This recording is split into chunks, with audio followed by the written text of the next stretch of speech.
Welcome back to another episode here at Speak Up Africa. As we always say, to be informed is to be empowered. And when you're empowered, you have more leverage to be engaged in bigger, better platforms. And here we continue to bring you conversations that aim to do exactly that. Now, most workplaces are going digital, from analog to digital ways. And this means that more of our data is being put out there from employers to employees. And employers are also greatly leveraging on AI data to just make the workplace a bit more friendlier, a bit more evolutionized. And the lines between then how far do we go with data collection, how surveillance is being done at the workplace is a bit gray. And to have me unpack this conversation today is Elam, again from Kenya Union of Gig Workers. And we want to see what is right, what is not, and how do we transverse this space at the workplace. Elam, welcome to Speak Up Africa. Thank you so much. Thank you for having me. Please do introduce yourself to my audience. Awesome.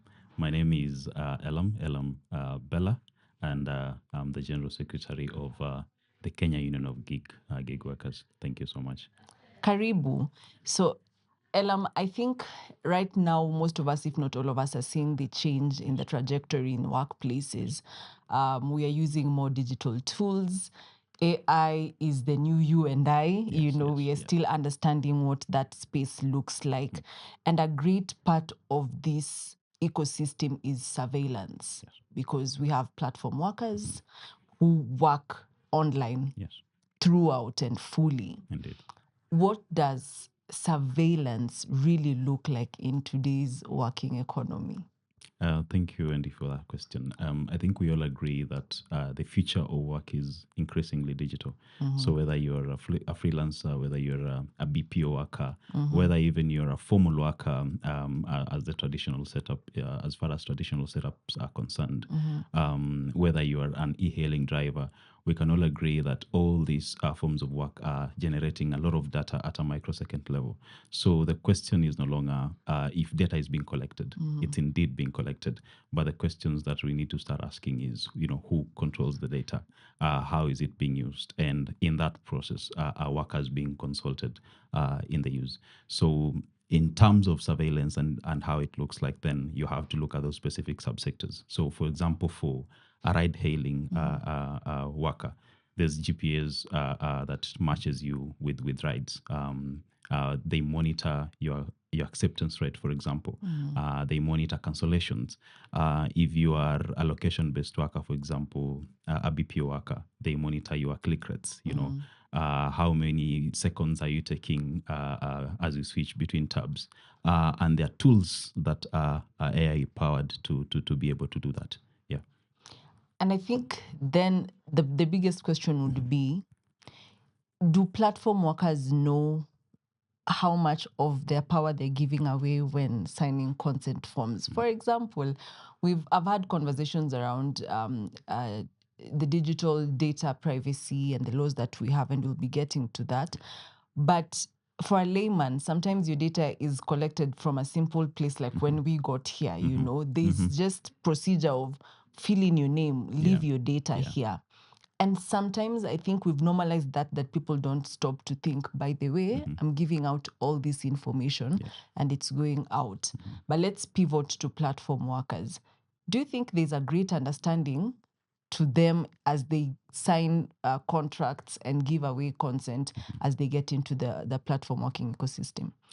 I think the best way to look at it is a typical example of how, for example, we accept cookies on our website. Most of us don't even know what cookies are and what they do, but these are data collection tools. Look at, in most of instances where we interact with terms and conditions, these are very lengthy contracts. And when you try pivot that and look at an angle where someone, for example, is subscribing to a platform where they need to access work, they're coming most probably from a point of desperation. They don't care about the rules of the game. They don't care about what you're telling them. They know their end goal here is to get work. Yes. And that's what they're looking at the end of the day. So it's just someone scrolls down They click on a tick box Accept. and they're like, And I know many of yes. us are guilty of that. Yes, Yeah. yes, accept terms and conditions so that Yeah. they can proceed, because that is not in itself one of the main concern that they want to worry about. But what you don't realize is how much power you are giving away, That's true. because through these tools we are able AI tools are even able to collect behavioral data. Look at it, for example, from a point of someone who works remotely. You're part of your subscription to be enrolled on a platform. You're told that your camera must be on during Yeah. your working hours. Yeah. Yeah. But look at the setup of a home working environment. You have family members walking around. You have you have children, Yeah. and all these data points are being collected without you are knowing, but you consented to it already. So I think, to answer your question directly, I think in most instances, I don't know, I don't think our workers actually know the impact of just signing a TNCs. But also, the question they'll ask you is, I want to work, should I ignore, should I say I don't want Yeah, to subscribe? because honestly, Yeah. I don't know if I would call myself. I'm not a platform worker, Yeah. but I really the digital space is my execution platform, Yes. and I would relate it to me in terms of apps. Yes. The apps I get that help me edit, they help me put out content. Elam, I mean, when I read through, okay, I don't even read through. Yes. But in the event that I Yeah. read through all those TLCs Yes. and, the cookies that you're talking Yes. about, Yes. and I feel like, okay, I'm not comfortable with paragraph 3 or paragraph 5, what then can I do? Exactly. Yeah, Yeah. what can we really do? Because at the Yes. end of the day, you need Yes. the You platforms. need the platform. Is there a way out? Is there is there a way in the foreseeable future that we can say, I don't agree with these terms, or I'm not comfortable, and I don't know, and a solution can be found? Yeah, I think so. And that in itself, it can be a separate conversation, because you start pivoting into conversation. Do you have an alternative platform that is accessible freely to the people, like an open source platform, let's say? There is also a point where, and I'm sure we're going to discuss this later, where we have laws and regulations coming in to push, for example, for transparency, to push, for example, for explainable AI. So as we even leave decision making to a platform and the use of our data inputs to generate an output, is it transparent to the people that this is the process that was followed? I think we can get there, but again, the challenge with ourselves is usually the implementation of those laws and regulations. Okay. Yeah. We acknowledge that June is a month that celebrates men and looks into their mental health. And we want to say here at Speak Up Africa, even as you continue bringing these conversations, we want to encourage men to speak up, voice up, show up, because we have people who really care. And the gig economy has many men. Something stood out when you were giving us your last response, that when you're working from home, you're working from a home setup. Very few people go and outsource offices. And you have children, you have families. I mean, we have moderators in the gig economy space. What is the space of mental health in this ecosystem? Just being aware that you're constantly being watched, for lack of a better word. Let's put it as it is. Surveillance can look a bit sophisticated, but you're being watched, you're being tracked, your movements are being tracked.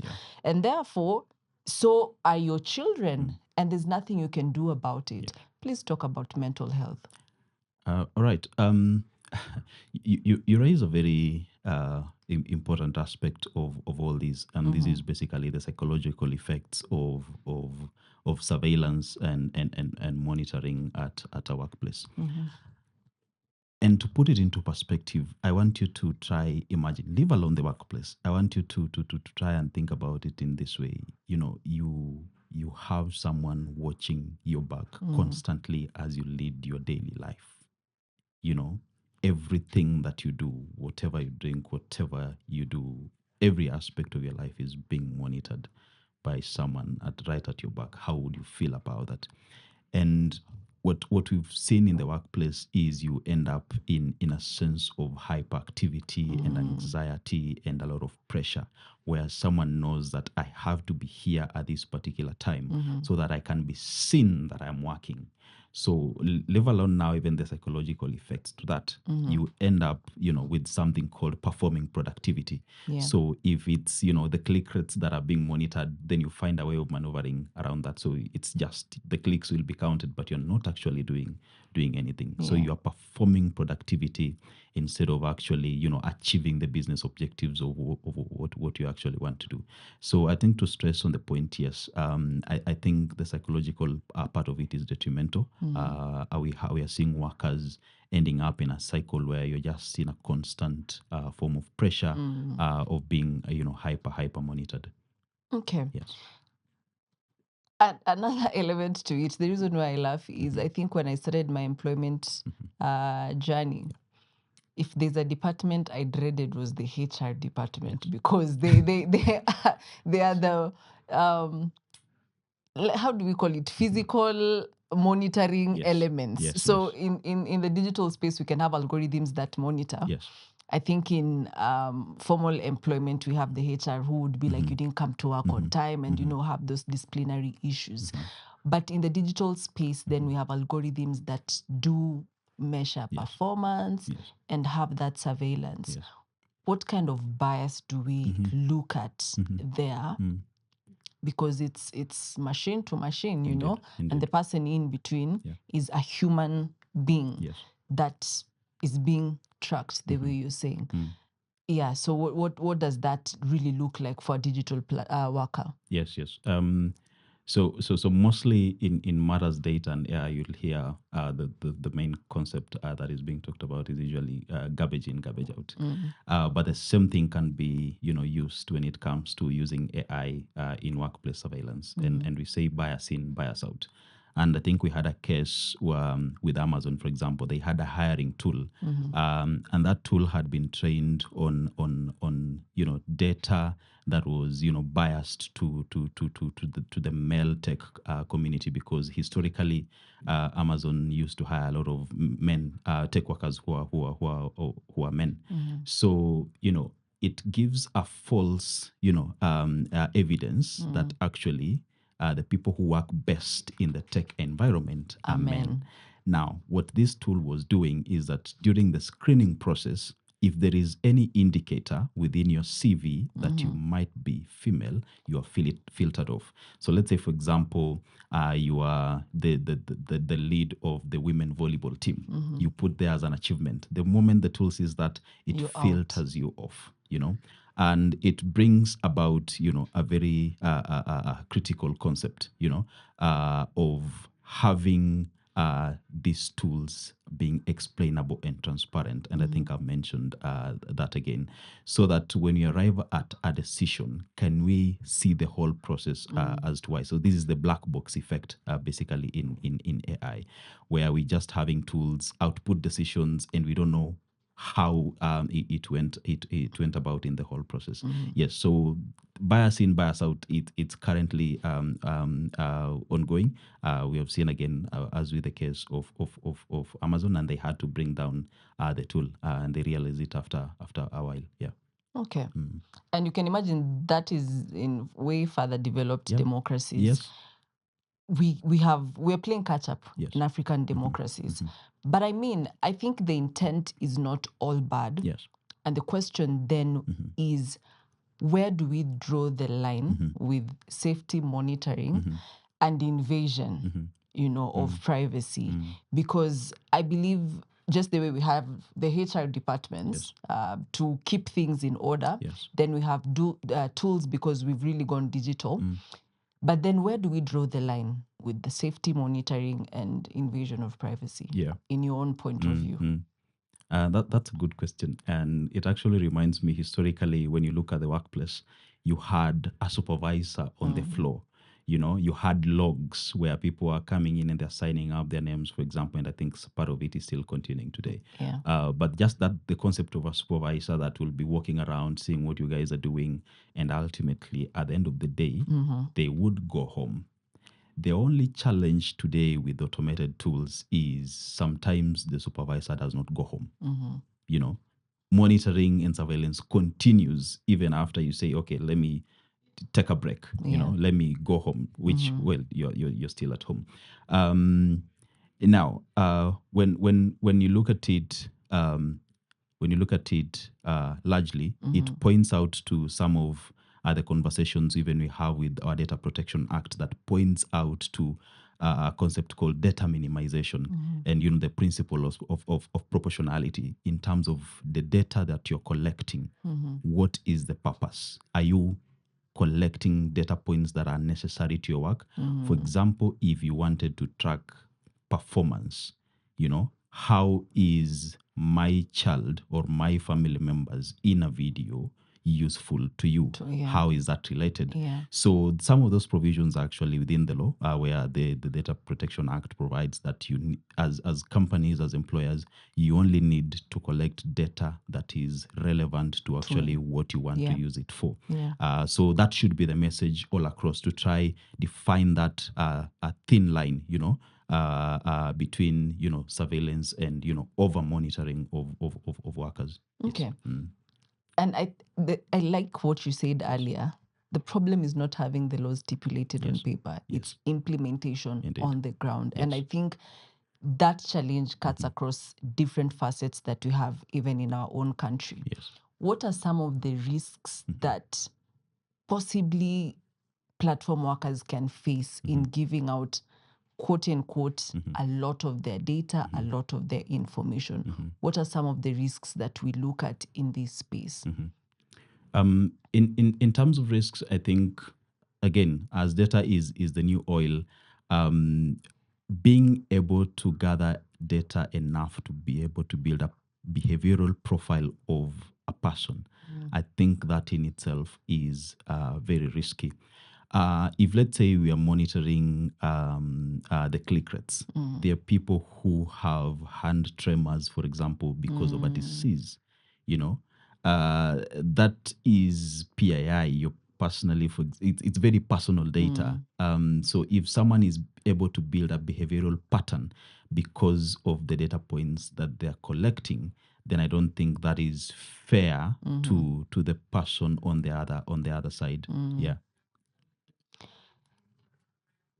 The biggest question for me has always been who controls the data, who owns the data? Because as you were speaking, I was thinking, if I'm giving out such sensitive information, to employers, and I mean, people lose jobs, accounts get deactivated.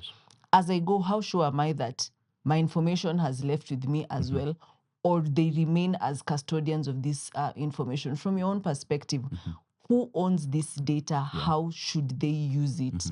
And how safe should we be knowing, probably when I leave, that data should go with me? Interesting. I don't think as a working community, people have really gotten to a point where they ask those questions, however much that they should be asked, at the point of separation, it need to be included within a contract that, we can only retain your data up to a certain period of time. Because after that, then why do you have my data?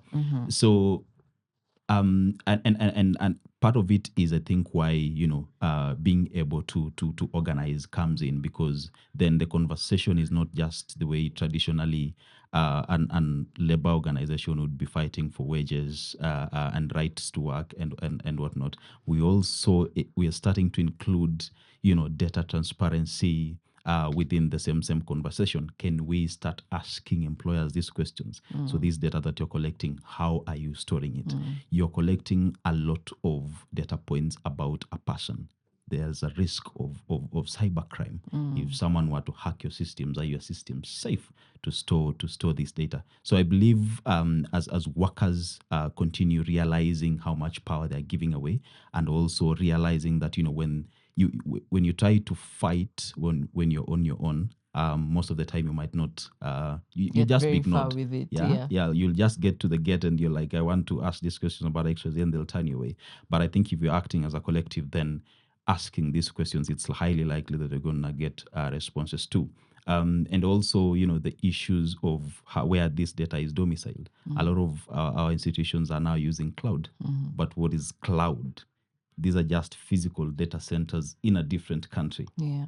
So do we start issues of GDPR? Do we start looking at our law and what it says about, if data has been generated within a country, then it has to be stored there.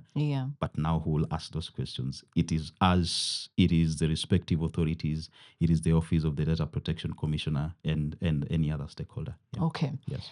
I like how we've tried to highlight some of the solutions, because I guess we start the conversation by what is our problem, then we look at how do we mitigate, and then how does the law protect us. To whom much is given, much is expected. Yeah.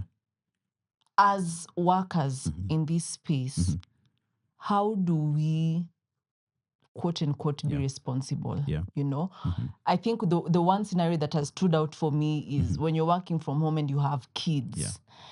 Before the law protects us, Elam, what practical steps can we have in place to make sure that even as online workers, we are trying our best to be as responsible as possible? Yes. So I think the genesis of it as to why we're having some of these conversations surrounds trust. We understand that the decentralized nature of most of platform work might lead to various risks. And one of these is most of us are using our own machines to work, for example. We are outside the perimeter of a traditional organization, security systems. So then if a cyber criminal will be able to access, a client's network through your machine, then they are exposed. There's also an issue of, sharing of sensitive data. And there are surveys that have shown that actually we have remote workers that are sharing sharing sensitive data with colleagues across the various platforms. So I think it's an issue of integrity, an issue of responsibility, because ultimately if platforms would trust that we are doing the right thing, then I think also at the same time, some of these activities would reduce as far as monitoring is concerned. Also, I think on the other side is when it comes to consenting, let us make sure that you're not just, it's not just a verbal agreement, that actually you've gone through the document, you've read those TNCs, and you can actually say that, yes, I understand what this means. I understand that my data is being gonna be collected. And if there are points where you feel like this is too much, then, seek, whether it's legal representation, sit down at the table, have a dialogue. And that's how, status quos are changed. Yeah. And I guess now a good place to bring in the law that we have in our motherland. We have a Data Protection Act that is in place. How protective of our gig workers is it? Number one, let's start there.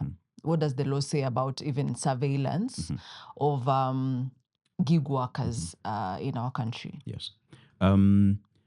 There are a couple of things that the Data Protection Act tries to address, and also what seems to be the AI policy it will try to address. A conversation for another day. But I think the Act is very clear on the issue of transparency, the issue of data minimization, so collect only what you should use. When you pivot slightly to the AI policy, there's a conversation around rating the use or other different industries, so that we know if you're in this specific industry and this is the tool that you want to develop here, then it's a high risk, it's medium risk, and there are several conversations around making those tools explainable and transparent. Yes, so there are a couple of things that the current regulations have tried. We also have a right to privacy within our constitution. And I think, again, the challenge now becomes enforcement. But I think as a country, there are few steps that we have tried to take to protect gig workers. Okay. Yeah. So we have a working framework. Yeah. I guess at the tail end of it, we'll just get to really look at if it's really working. I would want to look into the process. Something you highlighted, when you're alone voicing out some of these atrocities, if you're being unfairly surveilled, is difficult. And that is why we have a union like Kenya Union of Gig Workers. Maybe there's someone who is watching us for the very first time. Please introduce to us, Kugo, what you do and the importance of being in such a union, and therefore how it helps voice out the voices of the gig economy. Yeah. Okay, fantastic. So KUGO is an abbreviation for the Kenya Union of Gig Workers, and what we do basically is to represent and advocate for the rights of gig and platform workers, and that is basically our main mandate. In terms of, I would say, jurisdiction, we represent freelancers, we represent BPO workers, we represent our workers in the e-hailing sector because they exchange a service through a platform. We represent content moderators. We represent, data annotators. Just basically anyone who would be exchanging a skill through a platform. When it comes to the issue of representation, and that's why some of these conversations are important. Representation in itself, it's large. When we want to achieve change, we can only do it as a collective. When you want to sign any collective bargaining agreement with a platform, especially, for example, on the issues of AI surveillance and monitoring, on the issues of minimum wage, on the issue of safe working environments, on the issues of social protection, you can only achieve that if the tool that you're using is a union. You cannot achieve that individually. And that's why we are here as a union. We have seen the gaps. We understand that platform work in itself has evolved quicker than the law has. So there is a lot of exposure and risks to our people. Most of the time, they are told that, you're independent contractors and you're not employees. So you're not recognized within the existing labor frameworks. And, part of that is the policy work that we are doing to try make sure that, there is representation of workers within our legal frameworks. Because without that, then there is nothing much you should be able to achieve, because once you are recognized as an employee, there are now several discussions. We want to see how does maternity look like for a female e-hailing driver, because again, you're exchanging time for you to earn. So how does maternity leave look like for you? So those are some of the things that we are doing and we are about. And I think it's to put it out to you that if you are in this space, and I know majority of Kenyans are looking at our employment landscape, most of us have had to find work for ourselves. Whether you're a content creator, you've found work for ourselves. Yeah. And, one day someone wakes up and they say they want to tax your industry, how can that be? You did not create this work for me. I went there and found ways of earning income, and now you want to come and, place regulations on top of it. And you might want to voice that as an individual. You can try, but I assure you, I think for us to move forward and achieve change quicker, it's if we do it collectively under a union. Yeah. Great. Yes. Let's look at it practically. For example, I am a platform worker. Yes. And I've noticed probably my contract, or even after I've started executing my roles and responsibilities, there are things I'm not comfortable with. Yes. If I come to Kugo, Yes. walk me through the element of trying to resolve, Yes. or just get me a solution through the union. Yeah. Okay. I think, first of all, when it comes to provision of services, we look at what are our strengths and what are not our strengths. Where do we need to contract? So something around contracting would be a legal matter. And that's why we have our in-house lawyer to be able to deal not only with that, but with any legal angle that might arise when it comes to platform work. So when it comes to, for example, again, policy work, we have people on board who have been doing this for some time, the think tanks within the industry that are coming in heavily to support our policy work and to see how can we change legislation to be in favor of a platform worker. So if there's anyone out there who's having, contractual issues, and, Yeah. we have this a lot with BPOs, where you have signed, for example, NDAs, we have signed contracts under duress. Our promise first is to make sure that you are protected. We do not want you to lose your job. We can do, gather evidence anonymously, so that ultimately we can see whether it's through dialogue that we need to have with the specific platforms or employers.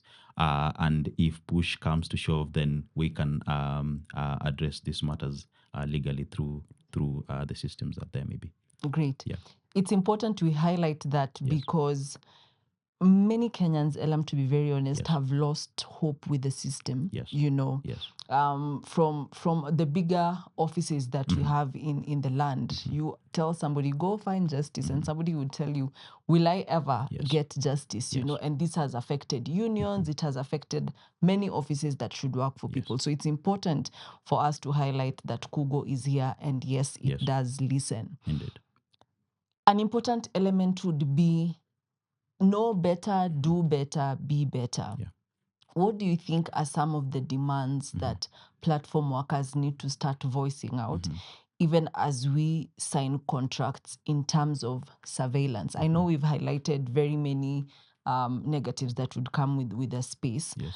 From your perspective, what are some of the things that we should be looking at and demanding for change to better the future for even because the generation that is coming after us, most of them will be digital workers. Yeah. People want to be their own bosses, Indeed. So then how do we streamline? How do we make things better? What are some of the things we should demand for to make the ecosystem better? Yeah, and I think to try approach that, the best way would be look at what are the current frameworks and support systems in place that we can use subsequently to be able to achieve change. For example, if the law says that you have a right to privacy, we can demand for a right to privacy. If the law says that you need to be subjected to a transparent system, then questions need to arise in terms of how transparent are the systems being used. And one of the risks that I see most of the AI surveillance tool have is that they themselves are the judge, the jury, and the executioner. So they can decide, they can track you, decide whether you should be retained, and they can fire you at the same time. And I think that is a gap. And we have seen regulators now pushing hard for this, that ultimately we need to, for example, have a human in the loop. So if you're subjected to a system that in itself is the judge, jury, and executioner, you need answers. You cannot rely fully in an automated system in decision-making processes. Even in financial sectors where we have tools for fraud detection and whatnot, they still have someone who would check the results of this because it's a decision support system. So issues around, fairness, issues around transparency, your rights to privacy, these are some of the ways we can start, where we look at what are the provisions within the stipulated laws, and are they being violated? Are they being implemented? And that is how I believe we can start our advocacy work. Yeah. I think there's one thing I've had severally, even here, and I would want us to just shed a bit more light on. Yes. When the system monitors everything, there's a term we've brought about severally, algorithm bias. Yes. What is that? How does that work? Yeah. I think I tried to explain it initially, but basically is when an algorithm, especially when you're looking at an AI space, is just basically a tool that has been trained to look at the data, look at the patterns, and be able to use that for future predictions.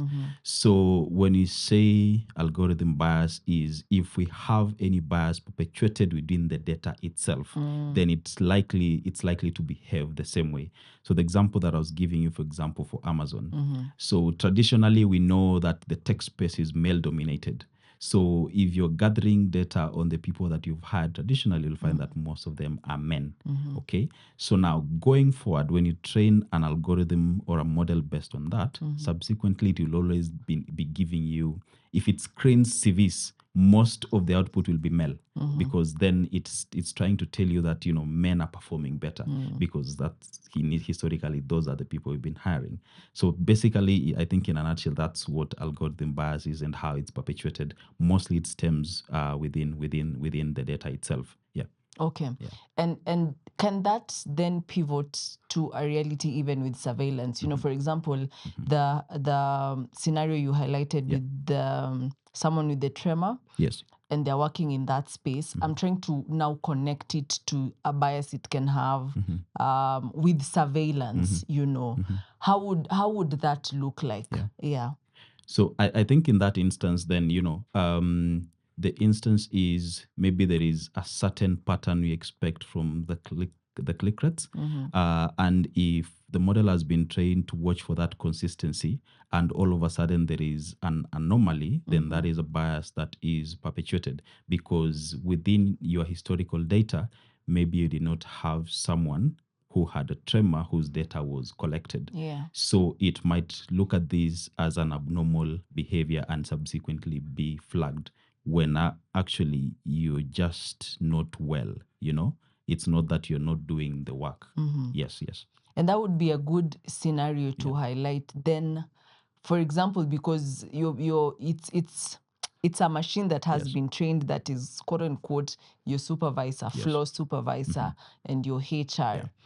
What as it is right now, I know we are fighting to get a better working environment. But as it is right now, we have people who are getting their accounts deactivated, you know, without any proper communication and channel as to what exactly it is that happened. And maybe there's someone watching and that has been their predicament. What is the best way to come around that scenario right now in the times that we're living in? Interesting question, because it's something we're also handling, and I'll pivot to a specific subsector, and that is the e-hailing space. So what are termed as transport network companies have implemented, and I think Bolt specifically, what they have done is there is a rating every time you complete a ride that you rate a driver. So I think part of their internal rating system is that if a driver's ratings goes below 4.5, you are suspended for 2 weeks. But the questions that we're asking ourselves are, I think there are drivers to that rating that the driver does not have control over. For example is, you know, you've ordered a ride and today is just not a good day. You know, it's a rainy morning. You might have stepped in the mud, and once that ride is finished, maybe you're late. You just want to go, so you might rate them however much you want. But you see, that subjectivity is not included within their rating algorithm. So there are things that indeed the driver does not have, you know, control over, but ultimately they are being subjected to the same rating. And those are some of the questions that we are now beginning to ask platforms. Yes, you have a rating systems that is purely quantitative. We are saying if it's below 4.5, then we're suspending you for 2 weeks. But what about the qualitative aspect of it? How are you factoring it in within your rating system? Okay. And that I see how much bias that could have. And I think in terms of surveillance, I would want us to bring a human aspect to it, even as we come to the culmination of our conversation. And for me, the experience I've ever had, Elam, is my number is there, and I've requested a ride, you know, and the driver just decided to be funny, you know, and that really got me scared, to be very honest, because then it was like he was actually very persuasive, and you know, the ride was a night ride, and I got home and it was pretty late, and he kept on calling on and on and on. And the next day, I think it was a spouse who called and said, oh, then why are you then calling my partner? And, you know, it had to take me aback, because I'd even not paid keen attention to that number. And I'm looking at, for example, Bolts and Uber, the e-hailing sector. That's a space where we share a lot of our data. Yeah. You're in the ride, you're on call, Yes. you're having these conversations. From your own point of view, it shouldn't be even tied to the law or to whatever. Yeah. How should we continuously secure ourselves? At first, it used to be the girl child. Yes. Yes. But now I'm seeing scenarios where even our boy children are feeling unsafe or have been in quote unquote not so interesting situations. Yeah.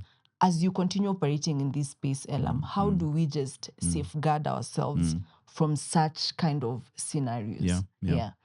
I think we must begin by first of all accepting that when it comes to issues of infringement of personal spaces, it does not only come from the platform or the employer's side.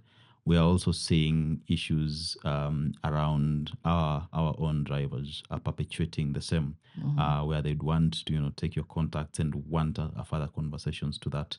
And I think it's a model we are trying to fight against. And one of the things that we hope we are going to achieve within our union is we need to, I think, educate our members that subsequently the issues of over monitoring or doing follow-ups to our clients is not right.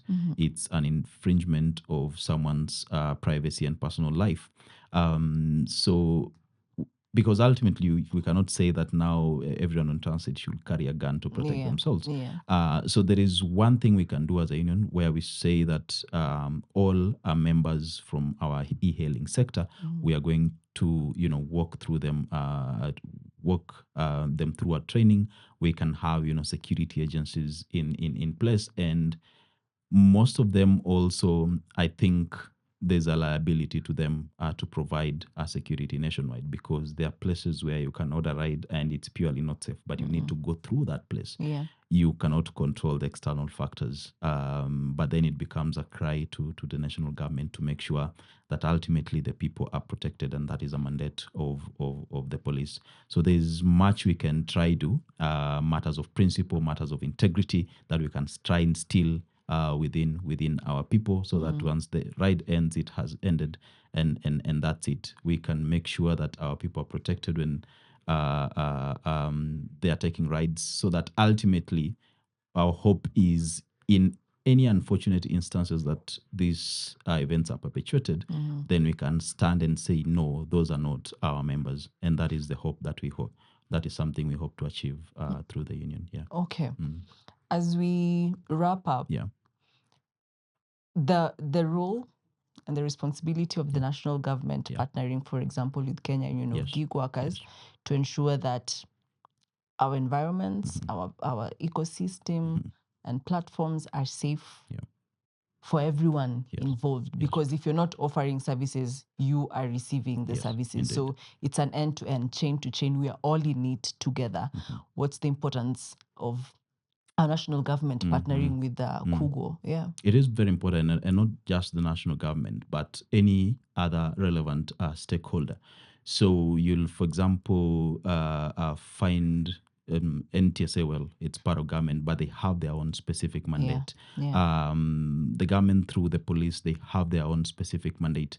So I think what our role is to try bring all these stakeholders on the table, even the platform providers themselves. They have a mandate on the part of screening, and they'll tell you maybe this is what we have done or what we've put in place to make sure that whoever we are onboarding can provide a safe services. So it's to try bring them on board, critique, review, challenge the existing norms, the existing rules, so that ultimately we are operating from the same platform and the same foundation. Yeah. Fantastic. Elam, I think this conversation has been tight and very informative. Thank you. As you give us your parting shots, there's someone, probably a platform worker, someone operating in the gig economy who wants to get in touch, Yes. who wants to probably come to your office, Yes. who has a need and says, I think I can just start my way to getting a solution. Yes. How do they get in touch with you? How do they join the union? Yeah. As you give us your closing remarks. Okay. Thank you so much, Wendy, for hosting me. And I think interesting conversation. As again, from my starting remarks, the future of work increasingly digital. So the issue of workplace surveillance is something that is here. It's going to be here into the future, and we cannot run away from it. In terms of, I think a message to our members, the public out there, anyone working through the gig and platform economy. I think it's to realize that you're not condemned to the status quo, first of all. Just because this is what you signed up for, that just because this is how it currently looks like, it does not mean that it has to stay that way. You have a right to privacy. You have a right to transparency. You have a right to question how various systems are arriving at decisions. We are having a lot of issues where people have lost their accounts, people have lost work just because all of this was ultimately determined by an algorithm. So for you is to know that, yes, you have rights to challenge the status quo. And part of that work is what we are doing. And if you do want to get in touch, write us an email at info@kugo.org, info@kugo.org. If you want to see who we are, we have an online presence. Our website is kugo.org, kugwo.org. Yes. Thank you so much. Fantastic. Elam, thank you for coming Nashukuru and sana. sharing the insights with Asante. us. Thank you for hosting me. If you want to go fast, go alone. But if you want to go far, go with others. And in our country right now, even as we continue transversing different facets of the happenings of this country, it's important that we voice out in unison together with other people. And that is why we have Kenya Union of Gig Workers trying to solidify and amplify voices of gig workers. And today's episode is one of many that we are trying to highlight the policies, surveillance, AI, what that means to us. But the outcry and what we are continuously saying is join the union, be with other people who operate in the same space. This is the easiest and most powerful way to ensure that we bring the change that we want to see in our future. We truly want to appreciate you for joining us in this episode today. For now, I will love you and leave you. My name is Wendy Lois. Kwaheri.